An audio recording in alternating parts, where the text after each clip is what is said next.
Knowing yourself is the beginning of all wisdom. Aristotle. The 4th century before Christ. A man walks through the groves of Athens, surrounded by students who have come from across the Greek world to learn from him.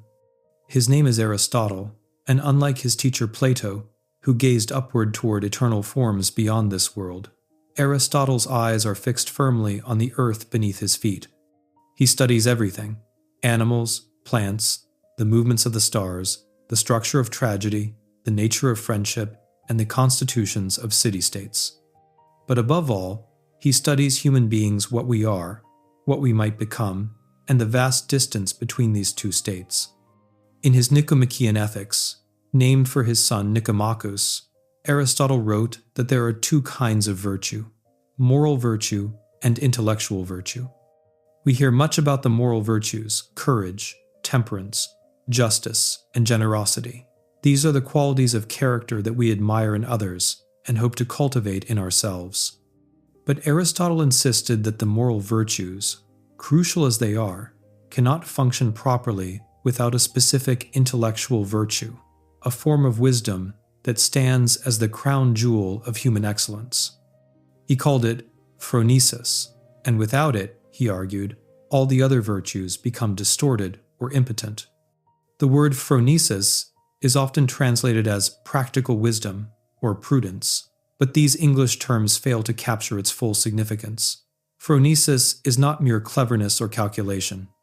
It is not the wisdom of the scientist who discovers natural laws, nor the wisdom of the philosopher who contemplates eternal truths. It is something more elusive, more difficult to grasp, and in many ways more essential to human flourishing. Phronesis is the capacity to perceive what a situation calls for and to act accordingly. It is the ability to see, in the particular circumstances before you, what the good truly looks like here and now. This is the virtue that has been lost. In the rush of modernity, in our obsession with rules and systems, and in our reduction of ethics to either abstract principles or subjective feelings, we have forgotten that wisdom must be embodied in action, and that action always occurs in contexts that cannot be fully captured by any formula or code. We have forgotten what Aristotle knew, that becoming good is not primarily a matter of learning the right ideas, but of developing the right kind of perception, the eyes, to see what virtue requires in this moment, with this person, under these circumstances. Consider the archer drawing back his bow. The target stands in the distance, but between the archer and the target lie countless variables: the strength and direction of the wind, the weight and balance of the arrow, the archer's own physical state, the quality of the bowstring. No formula can tell the archer exactly how to adjust for all these factors. The skilled archer has learned, through years of practice, to perceive these variables and to adjust instinctively. The arrow's release is not the result of calculation, but of a kind of practical knowledge that has become second nature. This is what the Greeks called hamartia, to miss the mark, to fall short of the target. Long before Christian theology adopted the word to mean sin, it was an archer's term, describing the failure to hit what you aim at. But the failure is not always a matter of bad intention or weak will. Often, we miss the mark because we lack the perceptual sensitivity to see where the mark truly is. We aim at what we think is courage and hit recklessness instead. We aim at what we think is generosity and hit wastefulness. We aim at what we think is honesty and hit cruelty. The practically wise person has learned to see the true target, to perceive the golden mean that lies between extremes. Aristotle's doctrine of the golden mean is widely misunderstood. It is not a call for mediocrity or compromise, not a suggestion that we should always choose the middle path between extremes. Rather, it is a recognition that virtue is always contextual, always responsive to particular situations. Courage is not the same for the soldier facing death in battle and the parent confronting a child's dangerous behavior. Justice is not the same in the courtroom and in the family home. Generosity must be calibrated to the giver's resources, the recipient's needs, the relationship between them, and countless other factors. There is no formula that can capture all these nuances. Only phronesis, developed through long experience, can navigate this terrain. In medieval Japan, the samurai cultivated a quality called mushin, which means no mind or empty mind. It described a state of consciousness in which the warrior could respond to an opponent's attack without thinking, without the delay that conscious deliberation inevitably introduces. This was not mindlessness, but a higher form of awareness, in which years of training had become so thoroughly embodied that perception and action were unified. The sword moved before the conscious mind could process the threat. This is phronesis in its most refined form wisdom that has been so deeply internalized that it operates at the level of perception itself. But how does one acquire such wisdom? Aristotle's answer is both simple and troubling. Through habituation, through the repeated practice of virtuous actions, long before one fully understands why these actions are good. We learn to be virtuous, he insists, the way we learn any skill by doing it, again and again, until it becomes part of who we are. The child who is taught to share does not initially understand the value of sharing. They do it because they are told to, because they see others doing it, because they are praised when they do it. But through this repeated practice, something gradually changes. They begin to develop a sensitivity to situations where sharing is appropriate. They begin to take pleasure in sharing itself, not as a means to an end, but as something intrinsically valuable. Eventually, they become the kind of person who naturally, spontaneously shares when the situation calls for it. This process of moral formation has become deeply problematic for modern people. We are suspicious of habituation, seeing it as a form of conditioning that threatens individual autonomy. We want to raise children who think for themselves, who question authority, and who make their own choices based on their own reasoning. These are not ignoble goals, but we have forgotten that genuine autonomy requires a foundation. The person who has never been habituated into virtue, who has never practiced controlling their impulses or considering others' needs, does not become free when they reach adulthood. They become lost, adrift in a sea of desires and impulses, with no compass to guide them. Carl Jung wrote extensively about the development of consciousness, but he was also aware of its dangers. Consciousness, he argued, is built on a foundation of unconscious processes, of instincts and patterns that were laid down long before rational thought emerged. When we become too conscious, too rational, we can become disconnected from these deeper roots. The neurotic, in Jung's understanding, is often someone who has lost touch with their instincts, who can no longer trust the spontaneous impulses that once guided them. They have become paralyzed by self-consciousness, analyzing every decision until they can no longer act naturally. Phronesis represents a kind of synthesis between instinct and reason, between the spontaneous and the reflective. The practically wise person has not abandoned their instincts, but has refined them through experience and reflection. They can act spontaneously when the situation demands it, yet they can also step back and deliberate when necessary. They have achieved what the alchemists called the coniunctio oppositorum, the union of opposites, in this case, the union of thinking and feeling, of reflection and action, of the conscious and the unconscious. In Zen Buddhism, there is a famous teaching about the stages of practice. Before I studied Zen, mountains were mountains, and rivers were rivers. When I began to study Zen, mountains were no longer mountains, and rivers were no longer rivers. But after years of practice, mountains are once again mountains, and rivers are once again rivers. This captures something essential about the development of phronesis. At first, we act spontaneously, but without understanding. Then, we become self-conscious, analyzing our actions, and we lose the ability to act naturally. Finally, if we persist in practice, we arrive at a higher spontaneity, where wisdom has become so deeply embodied that it operates effortlessly. But Aristotle insisted on something that our age finds almost impossible to accept, that phronesis cannot be taught to the young. In the opening of the Nicomachean Ethics, he warns that his lectures on ethics will be useless for young people, not because they lack intelligence, but because they lack experience. They have not yet lived through enough situations to develop the perceptual sensitivity that Phronesis requires. They can memorize his words, perhaps even understand them intellectually, but they cannot yet see what he is talking about. They are like music students who can read the notes but cannot yet hear the music.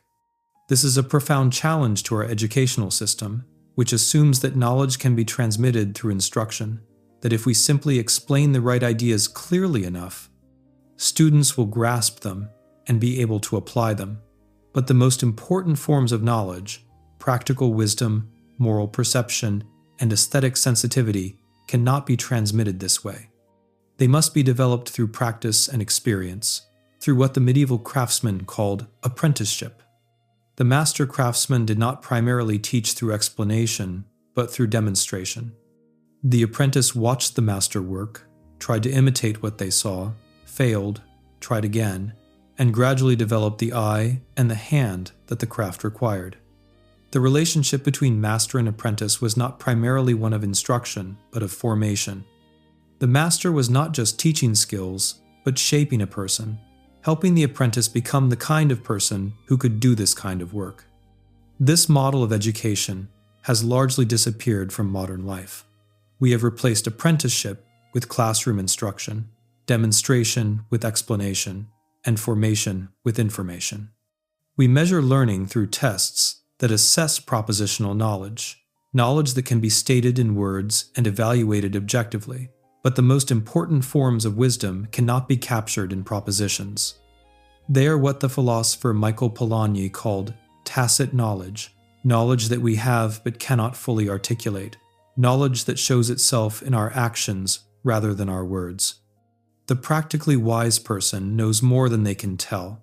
They can make fine discriminations between situations that appear similar to the untrained eye. They can sense when something is wrong even before they can articulate what it is.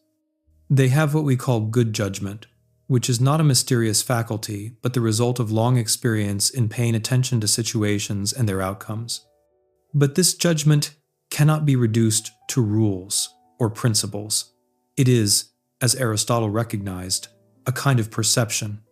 Consider the physician diagnosing a patient. Two patients may present with similar symptoms, but the experienced physician senses that something is different in the second case. They cannot yet articulate what it is, perhaps a slight difference in skin tone, or the way the patient describes their pain, or some subtle quality in their breathing. The physician orders different tests and discovers a condition that the standard protocol would have missed. This is not magic or intuition in the mystical sense. It is the perception that comes from having seen thousands of patients, from having learned to notice subtle variations that textbooks cannot capture. Phronesis works the same way in the ethical domain. The practically wise person perceives ethical features of situations that others miss. They notice the hurt behind someone's angry words, or the fear beneath someone's bravado, or the genuine need behind what appears to be manipulation. These perceptions guide their responses, allowing them to say the right thing at the right time, to know when to push and when to yield, and when to speak truth and when to offer comfort. But here we encounter a paradox that Aristotle himself grappled with. If phronesis is necessary for virtue, and if phronesis can only be acquired through the practice of virtue, how does anyone ever become virtuous in the first place? This is the problem of moral education. We need virtue to acquire wisdom, but we need wisdom to practice virtue. It seems we are caught in a circle with no way in. Aristotle's solution is subtle. He distinguishes between natural virtue and full virtue. Children can have natural inclinations toward courage or generosity or honesty, dispositions that emerge from their temperament or early environment. These natural virtues are not yet full virtues because they lack phronesis. They are not guided by practical wisdom, and so they often go astray. The naturally courageous child becomes reckless. The naturally generous child becomes a pushover. The naturally honest child becomes tactless and cruel. But these natural virtues provide a starting point. Under the guidance of those who already possess phronesis, the child can begin to develop their natural dispositions in the right direction. They learn, through trial and error, when their courage becomes recklessness, when their generosity becomes self-neglect, and when their honesty becomes cruelty. Gradually, through this process of refinement, natural virtue is transformed into full virtue, virtue guided by practical wisdom. This means that moral education is fundamentally dependent on the existence of moral exemplars, people who already possess the wisdom we are trying to develop. We cannot pull ourselves up by our own bootstraps. We need others to help us become good. This is why Aristotle places so much emphasis on friendship, particularly the highest form of friendship, which exists between people of good character who wish each other well for each other's sake. Such friendships are themselves schools of virtue, contexts in which we can practice virtuous action and receive the kind of feedback that refines our moral perception. In the Christian tradition, this role of the moral exemplar is taken up by the saints. The lives of the saints were not just inspirational stories, but pedagogical tools, showing what virtue looks like when embodied in actual human lives. St. Francis demonstrating radical poverty, St. Thomas Aquinas demonstrating intellectual humility, and St. Teresa of Avila demonstrating contemplative wisdom. These were not abstract ideals, but concrete examples that could be studied and, to some extent, imitated. The medieval Christian was surrounded by such examples, both in the lives of the saints and in the living members of their community who were further along in their spiritual development. But the modern world has become deeply suspicious of moral exemplars. We have been taught to question authority, to think for ourselves, and to refuse to submit to anyone else's judgment. We are quick to point out the flaws and hypocrisies of those who claim moral authority. This skepticism has its value. It protects us against manipulation and abuse, against the elevation of charismatic leaders who use their authority for selfish ends. But it also makes moral education nearly impossible, because without exemplars to guide us, we have no way to develop the practical wisdom that virtue requires. The result is a kind of moral flatness, a world in which everyone's opinion about right and wrong is treated as equally valid, in which moral disagreements are resolved not through deliberation and judgment, but through appeals to subjective preference or abstract principle. We have lost the sense that some people might actually be wiser than others, that moral expertise is real and valuable, and that there are people worth listening to and learning from because they have developed the perceptual capacities that we lack. This loss is reflected in our language. We have largely abandoned the language of virtue and vice, replacing it with a language of values and preferences. We speak of my values and your values as if these were arbitrary choices, like preferring chocolate to vanilla. We have lost sight of Aristotle's central insight, that some ways of living are objectively better than others, not because they conform to some external standard, but because they lead to human flourishing, to eudaimonia, to the kind of life that makes existence meaningful and worthwhile. Eudaimonia is often translated as happiness, but this is deeply misleading. Happiness in the modern sense suggests a subjective state of pleasure or satisfaction, something we feel. But eudaimonia is not primarily a feeling, it is a way of being, a condition of the soul. The person who possesses eudaimonia has developed their human capacities to their fullest extent and has become what a human being is capable of becoming. They have achieved what the alchemists called the opus magnum, the great work, the transformation of base metal into gold, which is really the transformation of the unformed self into the realized self. This transformation is not achieved through a single act of will or a moment of enlightenment, but through a long process of cultivation. The analogy Aristotle uses is farming. The farmer cannot force crops to grow. He can only create the conditions in which growth naturally occurs. He prepares the soil, plants the seeds, waters and weeds, and protects the young plants from pests and weather. Then, if all goes well, the harvest comes. But it comes in its own time, according to natural processes that cannot be rushed. Moral development follows the same pattern. We cannot force ourselves to become virtuous any more than we can force crops to grow. We can only create the conditions, surround ourselves with good examples, practice virtuous actions even when they feel unnatural, expose ourselves to situations that challenge our character, and reflect on our successes and failures. Then, gradually, almost imperceptibly, something changes. Actions that once required effort become natural. Perceptions that were once invisible become obvious. The person we are becoming emerges from the person we were. But this process requires something that modern people find almost intolerable: patience. We live in an age of instant gratification, of rapid results, of techniques and life hacks that promise to transform us quickly. The idea that character formation might take years or decades, that there are no shortcuts to wisdom, that we must simply keep practicing even when we see no immediate progress, this strikes us as primitive, pre-scientific, and a holdover from an age that did not understand how learning really works. Yet Aristotle's account is confirmed by everything we know about skill acquisition in other domains. The musician who wants to master their instrument does not expect rapid progress.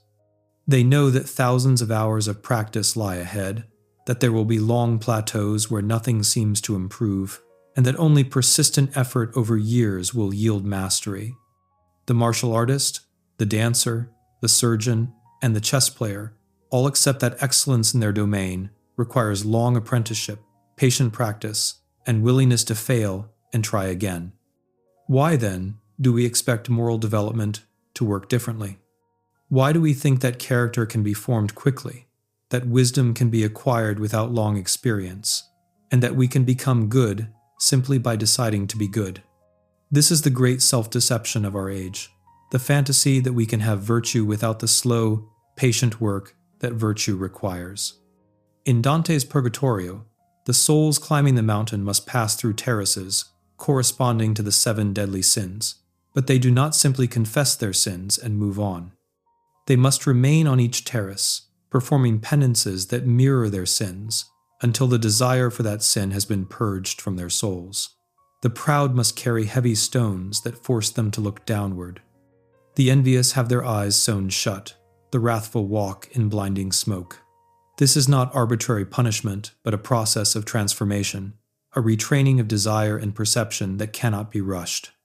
The doctrine of purgatory, whatever its theological status, contains profound psychological wisdom.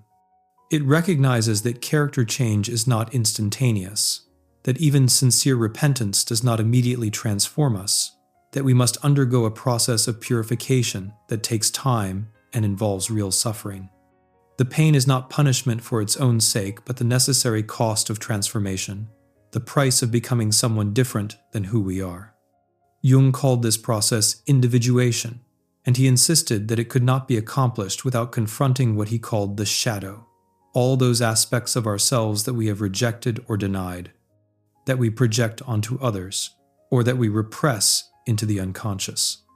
The shadow is not just our vices, but everything about ourselves that does not fit our self-image, including unacknowledged virtues and unrealized potential. Integrating the shadow is painful because it means acknowledging that we are not who we thought we were, that our self-understanding has been partial and distorted. But this painful self-knowledge is essential to phronesis. The practically wise person has learned to see themselves clearly, to recognize their own tendencies and limitations, and to distinguish between their actual motivations and the stories they tell themselves about their motivations. This self-knowledge prevents the distortions that plague those who lack it: the proud person who sees criticism as persecution, the envious person who interprets others' success as their own failure, and the angry person who experiences disagreement as attack.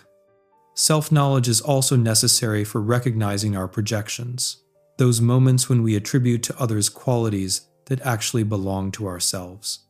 The person who is constantly suspicious of others' motives may be projecting their own dishonesty. The person who sees weakness everywhere may be projecting their own fragility. The person who is quick to judge others' moral failures may be projecting their own guilt. Jung observed that we can only perceive in others what already exists, at least potentially, in ourselves. The shadow we see in others is our own shadow, cast outward. Withdrawing these projections is essential work, but it cannot be done through willpower or intellectual analysis alone. It requires the kind of honest self-examination that most people find unbearable, the willingness to see ourselves as we really are, rather than as we wish to be.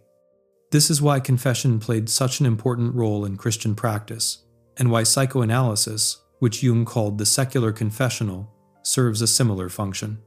We need to speak our truth to another person, to have our self-deceptions gently confronted, and to receive the kind of feedback that helps us see what we cannot see on our own. But the modern world has made even this difficult. We have enshrined privacy as an absolute value, treating any intrusion into the self as a violation. We have become experts at maintaining facades, at presenting carefully curated versions of ourselves to the world while hiding our struggles and doubts and failures. Social media has intensified this tendency, creating platforms where everyone displays their highlight reel while concealing their actual lives. The result is a kind of universal imposter syndrome, where everyone feels inadequate compared to everyone else's false presentation.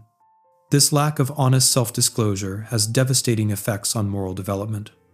Without the ability to confess our failings to others, without the feedback that comes from honest conversation, and without the recognition that our struggles are shared by others, we remain isolated in our own illusions.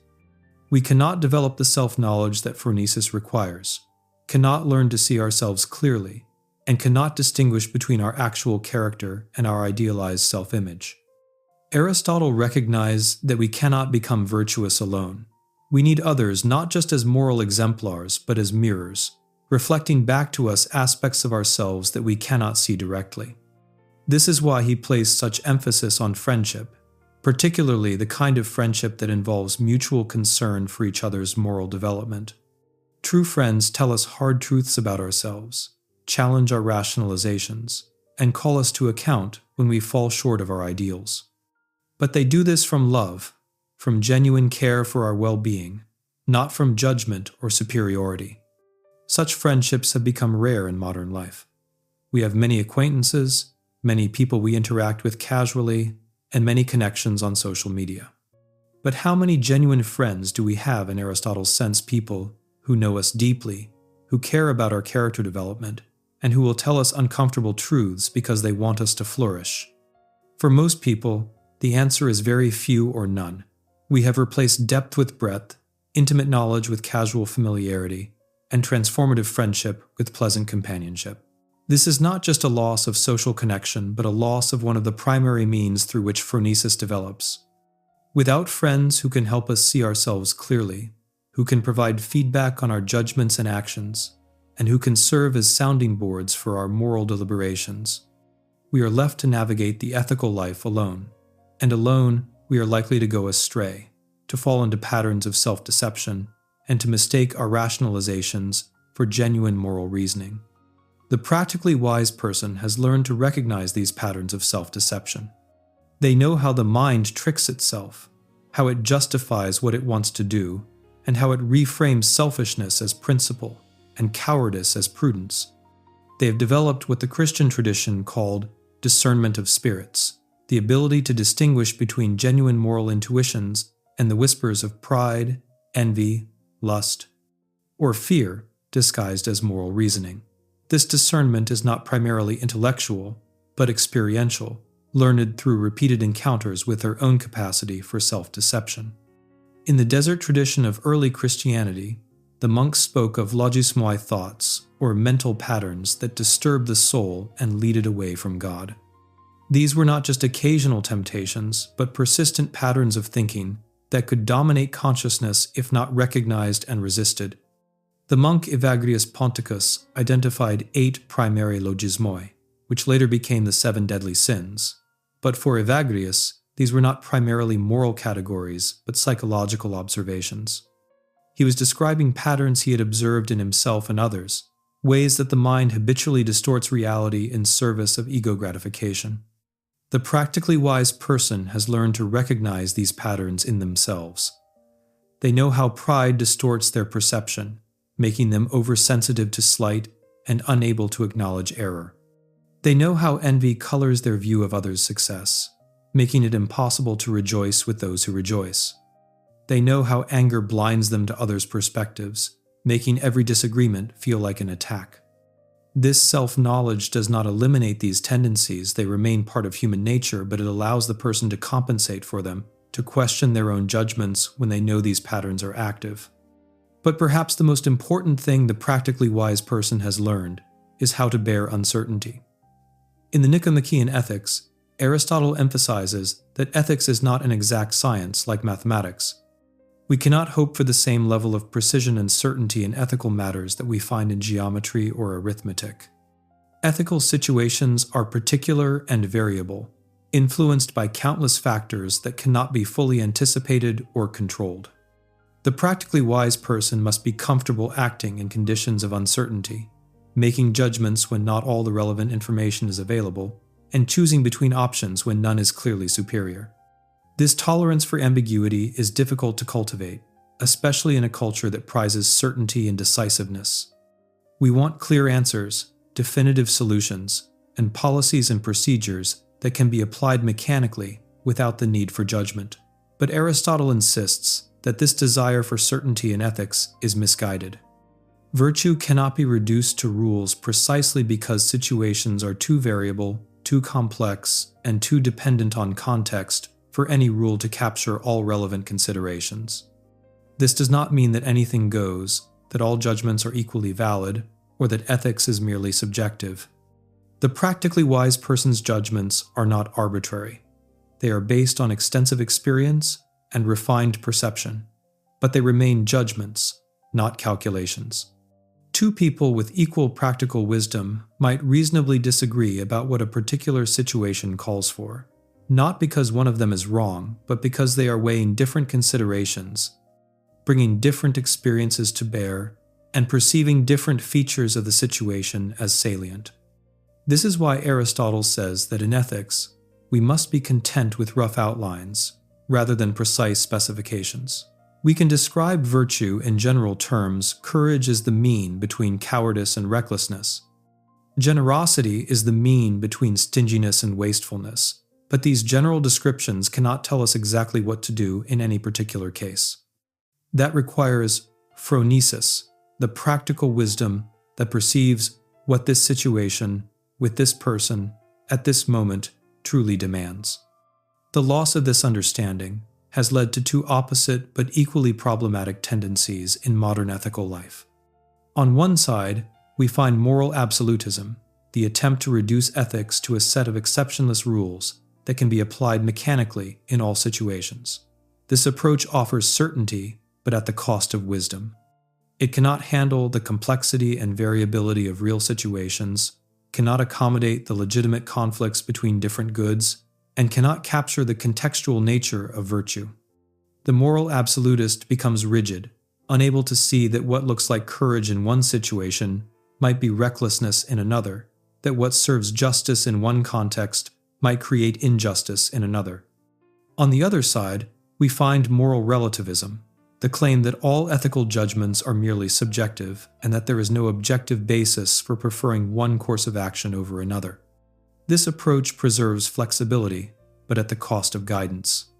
It offers no way to distinguish between genuine moral wisdom and mere rationalization, no basis for moral education, and no possibility of moral progress. The moral relativist becomes paralyzed or unprincipled, unable to make confident judgments because they lack any standard by which to evaluate their choices. Aristotle's account of phronesis offers a middle path between these extremes. It acknowledges that ethics is objective, some lives really are better than others, some actions really are more virtuous than others, while also recognizing that this objectivity cannot be captured in exceptionless rules or mechanical procedures. Practical wisdom is objective in the way that expertise is objective. The skilled physician makes better judgments than the novice, not because they are following different rules, but because they have developed better perceptual capacities, can see features of situations that the novice misses, and can draw on a broader range of experience in making diagnoses and treatment decisions. This understanding of moral objectivity is deeply threatening to modern sensibilities. We are comfortable with the idea of expertise in technical domains. We readily acknowledge that some people are better physicians, better engineers, and better musicians than others. But we resist the idea of moral expertise because it seems to threaten equality and autonomy. If some people are morally wiser than others, does this not give them authority over the rest of us? Does it not create a moral hierarchy that contradicts our commitment to treating all people as equals? Aristotle would say that this concern conflates two different kinds of equality. Political equality, the idea that all citizens should have equal voice in governance, equal rights under law, and equal dignity as human beings, does not require the denial of moral inequality. Some people genuinely are wiser than others, have better judgment, and have developed their character more fully. This does not give them political authority over others, but it does mean their judgments deserve special attention and respect. We should want to learn from those who are further along in their moral development, just as we want to learn from those who are more skilled in any other domain. But recognizing moral expertise requires humility, the willingness to acknowledge that we might not see clearly, that our judgments might be distorted by self-interest or limited experience, and that we have much to learn from others. This humility is perhaps the most essential precondition for developing phronesis. The person who thinks they already know everything, who is confident in their own moral judgments, and who sees no need to learn from others, has closed themselves off from the very experiences that might refine their perception and correct their errors. In the Christian tradition, this kind of pride is considered the root of all sin, the fundamental turning away from God that makes all other sins possible. Pride blinds us to our own limitations, makes us unable to receive correction, and prevents us from seeing ourselves as we truly are. The proud person cannot learn because they think they already know. They cannot change because they deny the need for change. They cannot develop practical wisdom because wisdom requires acknowledging the extent of one's ignorance. The opposite of pride is not self-hatred or false modesty, but genuine humility, the accurate perception of one's own capacities and limitations. The humble person knows what they know and what they don't know. They are confident in their genuine strengths while remaining aware of their weaknesses. They can receive criticism without becoming defensive because they understand that others might see things they have missed. This humility creates the openness necessary for learning and the willingness to have one's perceptions challenged and refined. But humility is difficult to maintain in a culture that constantly pushes us towards self-promotion and self-assertion. We are told from childhood that we can be anything we want to be, that we should believe in ourselves, and that confidence is the key to success. These messages are not entirely wrong. Genuine self-confidence born of real competence is valuable. But we have lost the distinction between this kind of confidence and the false confidence of inflated self-image, between legitimate self-esteem and pride. The result is a culture of narcissism, where everyone is convinced of their own exceptional nature, where criticism is experienced as attack, and where the suggestion that one might have something to learn is taken as an insult. This makes genuine moral education nearly impossible. How can we learn practical wisdom if we think we already possess it? How can our perceptions be refined if we refuse to acknowledge that they might be distorted? How can we become virtuous if we believe we already are? Aristotle's account suggests that the beginning of wisdom is recognizing one's own lack of wisdom. This is what Socrates meant when he claimed that he was wise only in knowing that he knew nothing. Socrates was not being falsely modest. He genuinely understood something that most people miss, that the more you learn, the more you realize how much you don't know. The truly wise person is aware of the limitations of their knowledge, the partiality of their perspective, and the possibility that they might be wrong. This Socratic wisdom is closely related to Phronesis. Both involve a kind of metacognitive awareness, the ability to step back from one's own thinking and evaluate it critically. The practically wise person can monitor their own judgments, can notice when they are being influenced by emotion or self-interest, and can catch themselves in the act of rationalization. This reflexive capacity is essential to good judgment, yet it is rarely taught or cultivated in modern education. Instead, we focus on developing first-order cognitive skills, the ability to analyze arguments, solve problems, and process information. These are valuable, but they are not sufficient for practical wisdom. One can be highly intelligent, analytically sophisticated, and broadly knowledgeable, and yet lack phronesis. Indeed, High intelligence without practical wisdom can be dangerous, as it allows people to construct elaborate rationalizations for what they want to do anyway, to defeat objections through clever argument rather than honest self-examination. The practically wise person has learned to distrust their own cleverness, to question their own arguments, and to look for the ways they might be deceiving themselves. They have developed what Keats called negative capability, the capacity to remain in uncertainties, mysteries, and doubts without irritably reaching after fact and reason. This does not mean abandoning reason, but rather recognizing reason's limitations, its tendency to serve the ego's purposes, and its inability to see what the ego does not want to see. In the alchemical tradition, this stage of the work was called the nigredo, the blackening, a descent into darkness and confusion where all one's previous certainties dissolve.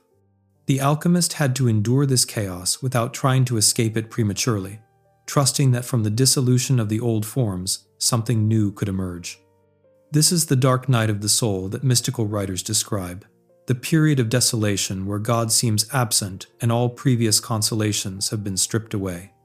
But this darkness serves a purpose. It breaks down the ego's defenses, dissolves the rigid structures of self-deception, and creates space for something new to emerge. The person who cannot endure this darkness, who must immediately rush to new certainties to escape the anxiety of unknowing, will never achieve the transformation that the process promises. They will remain trapped in their old patterns, their old illusions, and their old self. This is why spiritual teachers across traditions emphasize the importance of suffering in the development of wisdom. Suffering is not good in itself, it is not something to seek or celebrate. But it is often necessary for growth, for breaking through the comfortable illusions that prevent us from seeing reality clearly. The person who has never suffered, who has never been broken by life, often lacks the depth and wisdom that comes from having faced genuine adversity. Aristotle recognized this when he said that we cannot become virtuous without the experience of facing and overcoming temptation, of struggling with our own weaknesses, of failing and getting back up. The person who finds virtue easy because they have never been seriously tempted has not really developed virtue at all. True virtue is tested and proven in difficulty, in situations where doing the right thing requires real sacrifice, where the easy path and the good path diverge. This is why the lives of the saints are so often marked by extreme suffering. St. Paul speaks of his thorn in the flesh, some affliction that tormented him and that he prayed repeatedly to have removed. God's response was not to remove the suffering, but to assure him, "My grace is sufficient for you, for my power is made perfect in weakness." The suffering became the context in which Paul's transformation occurred, the anvil on which his character was forged. In the same way, the development of phronesis requires being tested, being challenged, and being forced to confront situations where the right course of action is not obvious. The person who lives a sheltered life, who never faces serious moral dilemmas, and who never has to make difficult choices, will not develop the practical wisdom that comes from such experiences. This is one reason why privilege can be spiritually dangerous. It shields people from the very experiences that might develop their character. But suffering alone is not sufficient. What matters is how we relate to our suffering, whether we allow it to embitter us or to deepen us, and whether we use it as an excuse for wrongdoing or as an opportunity for growth. Jung made a crucial distinction between neurotic suffering and authentic suffering. Neurotic suffering is the suffering we create for ourselves through our refusal to face reality, our clinging to illusions, and our resistance to necessary change. Authentic suffering is the suffering that comes from honestly confronting life's difficulties, from facing uncomfortable truths, and from sacrificing lesser goods for greater ones. The neurotic tries to avoid suffering at all costs, and in doing so creates more suffering. They repress painful emotions, deny uncomfortable truths, and escape into distractions and addictions. But what is repressed does not disappear. It goes underground, where it continues to influence behavior in unconscious and often destructive ways. The attempt to avoid suffering leads to a life of chronic low-level misery, punctuated by occasional crises when the repressed material breaks through. The healthy person, by contrast, accept suffering as part of life. They do not seek it out, but neither do they flee from it when it comes. They allow themselves to feel pain rather than numbing it, to face loss rather than denying it, to acknowledge their limitations rather than constructing elaborate defenses against them. This willingness to suffer consciously is itself a mark of practical wisdom, a recognition that some suffering cannot and should not be avoided. Aristotle observed that the virtuous person takes pleasure in virtuous action. This might seem paradoxical if we think of virtue primarily in terms of self-sacrifice and suffering. But Aristotle's point is that the truly virtuous person has been so formed that doing the right thing has become natural and pleasurable to them. They do not experience virtue as a burden or sacrifice, but as the expression of their true self. This transformation of desire is perhaps the deepest goal of moral education. It is not enough to know what is right, or even to do what is right. The goal is to become the kind of person who loves what is right, who finds fulfillment in virtuous action, and who would not want to live any other way. This is what the Christian tradition calls sanctification, the gradual transformation of the person until they embody virtue naturally and spontaneously. But this transformation does not happen overnight. It is the work of a lifetime, a process that continues until death. Even the practically wise person continues to grow in wisdom, to refine their perceptions, and to deepen their understanding. There is no point at which we can say we have arrived, no finish line after which no further development is possible. This is why Aristotle spoke of eudaimonia not as a momentary state, but as a complete life, a life lived well from beginning to end. This understanding stands in stark contrast to our culture's obsession with peak experiences and transformative moments. We want enlightenment to strike like lightning, virtue to be acquired in a workshop weekend, and wisdom to be downloaded through the right book or course or teacher. But Aristotle would say that this is fantasy, a misunderstanding of how human development actually works. There are no shortcuts to wisdom, no techniques that can bypass the slow work of formation. What there are, however, are practices that can support this formation. Aristotle would have us look at how we structure our daily lives, what habits we are cultivating, and what examples we are following. Are we surrounding ourselves with people who call forth our best selves, or with people who enable our worst tendencies? Are we engaging in activities that develop our virtues, or in activities that reinforce our vices? Are we creating space for reflection and self-examination, or filling every moment with distraction? These questions are practical, but they have profound implications. The life we live shapes the person we become. Every action we take either strengthens virtuous habits or vicious ones. Every choice either moves us closer to practical wisdom or further from it. This is why Aristotle insisted that ethics is ultimately about how to live, not just how to think. It is about the concrete practices and commitments that structure our daily existence.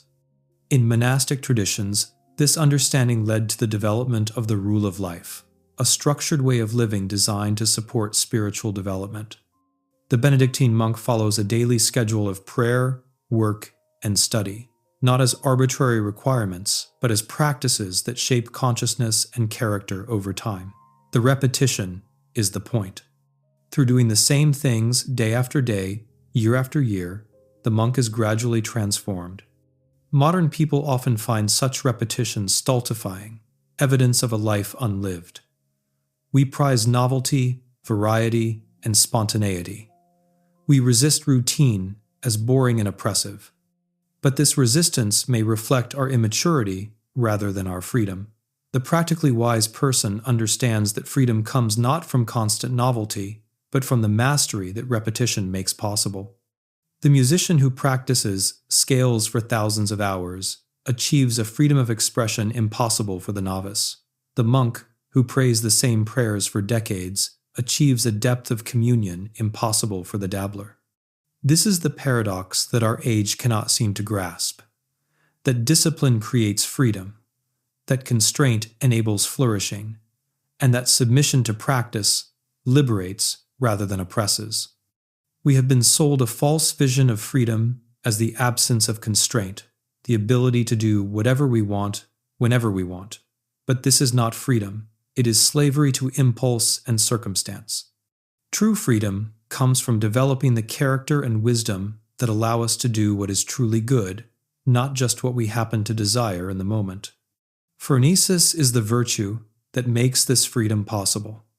It is the wisdom that allows us to see what is truly good, to distinguish between genuine goods and apparent goods, and to recognize when our desires are leading us toward flourishing and when they are leading us astray. Without this wisdom, we remain puppets of our passions, blown about by every wind of desire, unable to commit to any path because we cannot distinguish between paths that lead somewhere and paths that lead nowhere. But developing this wisdom requires time, patience, practice, failure, reflection, and guidance. It requires being willing to submit to the judgment of those wiser than ourselves, at least for a time. It requires accepting that we do not yet know what we think we know, that our perceptions are distorted, and that we have much to learn. This is the humility that modern individualism finds almost impossible to accept. Yet without it, we remain stuck in our current state, unable to grow beyond what we already are. The person who will not learn from others, who insists on figuring everything out for themselves, who refuses to acknowledge their need for guidance, this person has condemned themselves to remain forever a beginner, forever making the same mistakes, forever lacking the wisdom that could only come from others. Aristotle saw this clearly. The development of phronesis is fundamentally social, dependent on relationships with others who are further along the path. We need teachers to show us what we cannot yet see, friends to challenge our self-deceptions, and communities to provide the context in which virtue can be practiced and refined. The isolated individual, cut off from these relationships, cannot develop practical wisdom. They can only become more entrenched in their own limitations. This is the tragedy of our age. We have cultivated individualism to the point where genuine moral education has become nearly impossible. We have created a world of isolated individuals, each convinced of their own righteousness, each unwilling to submit to anyone else's judgment, each lacking the relationships through which wisdom might be transmitted. And we wonder why we feel so lost, so uncertain, so unable to navigate the ethical challenges that confront us. The way forward, if there is one, must involve recovering something like the traditional understanding of moral formation. We need to rebuild communities in which practical wisdom can be cultivated and transmitted. We need to acknowledge that some people genuinely are wiser than others, and that we have much to learn from them. We need to create contexts in which people can practice virtue over long periods of time, with guidance and feedback and support. Most importantly, we need to recover the understanding that becoming good is the work of a lifetime, that there are no shortcuts, and that wisdom cannot be acquired quickly or easily. We need patience with ourselves and others, recognizing that we are all works in progress, all struggling to see clearly and act well, and all in need of grace and guidance. This is the virtue that nobody teaches anymore: phronesis, practical wisdom, the capacity to perceive what situations call for and to act accordingly. It is the crown jewel of human excellence, the virtue that makes all other virtues possible. Without it, courage becomes recklessness, generosity becomes wastefulness, and honesty becomes cruelty. With it, we can navigate the complexity of ethical life with grace and wisdom, becoming the kind of people whose very presence makes the world better. But it cannot be taught through lectures or acquired through reading. It can only be developed through the slow, patient work of formation, through practicing virtuous actions under the guidance of those who are wiser, through failing and trying again, and through years and decades of attending to situations and refining our perceptions. It is the work of a lifetime, and it is the most important work any of us can do. For in the end, what matters is not what we know, or what we accomplish, or what we possess, but what we become. And what we become depends on what we practice, day after day, year after year, until virtue becomes second nature and wisdom becomes sight. This is the path that Aristotle mapped for us, and it remains the only path to human flourishing, however much our age may have forgotten it.